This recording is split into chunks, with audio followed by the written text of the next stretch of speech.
The panic was a physical thing, a clawing beast inside my chest. My vision tunneled, the edges of the cozy, firelit solar blurring into a dark, indistinct haze. The scent of pine and wine turned acrid in my nostrils. My legs gave out, and I sank to my knees on the cold flagstones, my hands braced against the floor as I gasped for air that wouldn't come. Lyra Reese was beside me in an instant, his hands hovering over my shoulders, unsure if he should touch me. What is it? A sudden affliction, a curse? His words were nonsense, fantasy jargon that my brain couldn't parse through the screaming static of my fear. Affliction, curse, no, this was a system failure, a catastrophic server error. I was a user locked in the machine. It's not working, I choked out, my voice a ragged whisper. I can't get out, the command isn't working. Get out, Reese knelt in front of me, his face a mask of profound confusion and concern. Out of where? The citadel is sealed by the storm. Just then the door creaked open. Kalen stood silhouetted in the doorway, drawn back by my shout. His face was still a thundercloud of hurt, but seeing me crumpled on the floor, it was instantly replaced by raw, visceral alarm. He crossed the room in 2 long strides, his presence eclipsing everything else. What happened? He demanded, his voice a low growl directed at Reese. I don't know, Reese replied, his gaze still locked on me. She just collapsed, she's raving, speaking in some strange tongue about commands and simulations. Kalen knelt on my other side, his big, warm hand landing on my back. The solid pressure was meant to be comforting, but it only amplified my terror. The feel of his touch was another link in the chain binding me to this place. It was too real, it was all too real. Lyra, look at me. Kalen's voice was firm, a commander's order. I shook my head, squeezing my eyes shut. If I couldn't see them, maybe they were not real. Maybe I could force the simulation to crash. Please, I sobbed, the sound pathetic and broken. Just let me go home, I need to go home. A heavy silence fell between the 2 men. I could feel their shared glance, could practically hear their minds working, trying to fit my breakdown into the context of their world. A seer's fit, possession, a madness brought on by some unknown magic. We can't leave her like this, Kalen said, his voice low and resolute. He scooped me up into his arms as if I weighed nothing. My body was limp with shock and exhaustion, my mind still screaming its useless logout commands into the void. He carried me from the solar and through the cold stone corridors to my assigned chambers. He laid me gently on the bed, its fur coverings soft beneath me. Reese followed, lighting the candles on the nightstand, their soft glow pushing back the shadows. They stood on either side of my bed, twin sentinels of this beautiful, terrifying prison.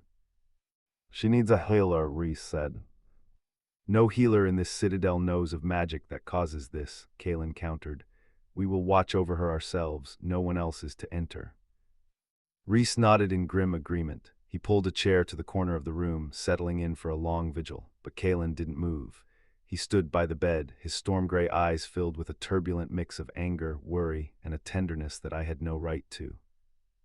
After a long while, Reese, seeing Kalen wouldn't be moved, finally left to fetch some water, leaving us in a tense, shared silence. My frantic panic had subsided into a hollow, trembling dread. I was still trapped, but the adrenaline had faded, leaving me cold and bone-weary. I curled into a ball beneath the furs.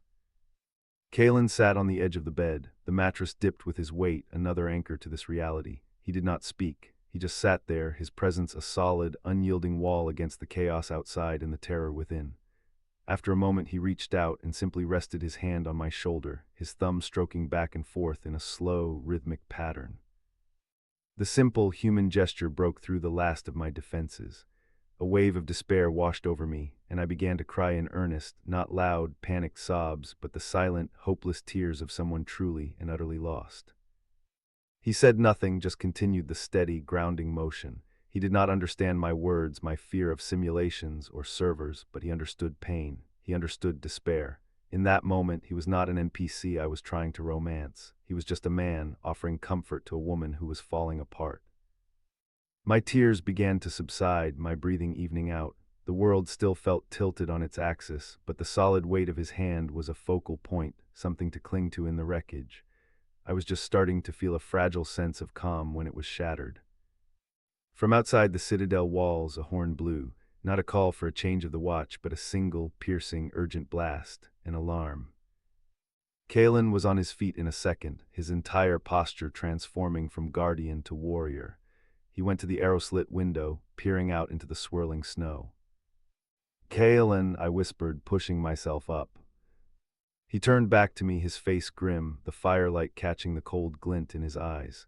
"Drakkar, the mountain beasts are attacking. They've never been so bold as to assault the main gate during a blizzard."